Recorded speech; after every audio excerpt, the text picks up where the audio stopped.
অস্থায়ী পৌর কর্মীদের বেতন বৃদ্ধি সহ 4 দফা দাবি নিয়ে শনিবার তৃণমূল পরিচালিত কালিয়াগঞ্জ পৌরসভার পৌর প্রধানের কাছে স্মারকলিপি প্রদান করল তৃণমূল সমর্থিত আইএনটিটিইউসি পৌর শ্রমিক কর্মচারী সুরক্ষা সমিতি। এদিন দুপুরে তৃণমূল সমর্থিত পৌর শ্রমিক কর্মচারী সংগঠনের সভাপতি দেবাশিস ব্রহ্ম এবং সম্পাদক তপন কুণ্ডুর নেতৃত্বে শুরু হয় স্মারকলিপি প্রদান কর্মসূচি।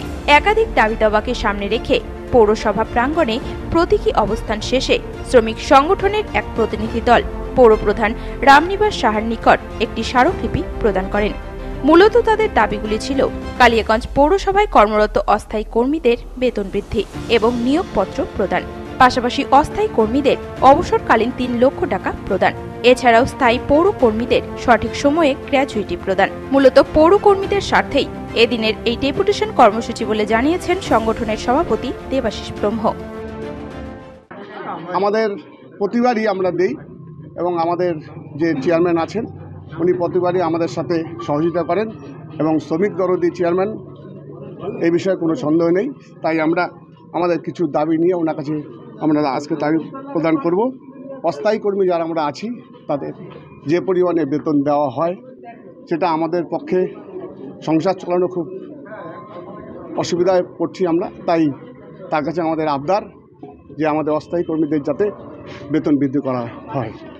আর আমাদের মোট দাবি আছে 4টা।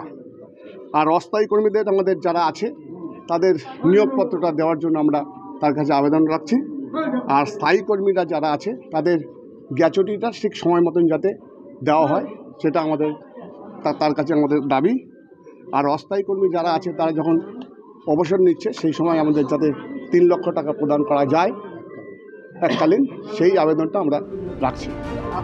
এদিন পৌরপ্রধান স্মারকলিপি গ্রহণ করে তৃণমূলের পৌর শ্রমিক কর্মচারী সংগঠনের নেতৃত্বদের সঙ্গে সৌজন্যমূলক আলোচনায় উপযুক্ত পদক্ষেপ গ্রহণের আশ্বাস দেন।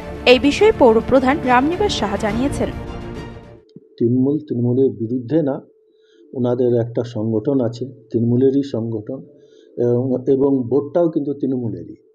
তো ওনারা প্রত্যেক বছরই আমাদের কাছে কিছু দাবি দাবা রাখেন, কিছুটা যেটা সম্ভব হয় সেটা আমি এগ্রিও হই, মেনেও নিই, আর যেটা সম্ভব হয় না ওনাদেরকে বুঝায় বলি, ওনারাও মেনে নেন।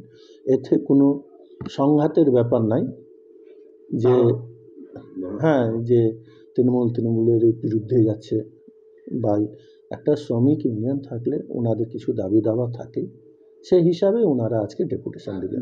বলছি তবে সংগঠন থেকে দাবি করব, আমি বলছি ওনাদেরকে যেটা বেতন বৃদ্ধি আছে, আমি চেয়ারম্যান হওয়ার পরেও ওনাদেরকে যথেষ্ট সম্মানযোগ্য বেতন এবং যেটা আমরা পূজাতে বোনাস দিই সেটাও আমি দিয়েছি।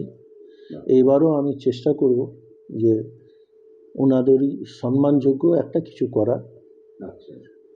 আর নিয়োগপত্র দেখছি আজ অব্দি তো মনে করেন ওনারা কেউ নিয়োগপত্র দেননি, যারা ওনাদেরকে অ্যাপয়েন্টমেন্ট দিচ্ছেন তারাও নিয়োগপত্র দেননি।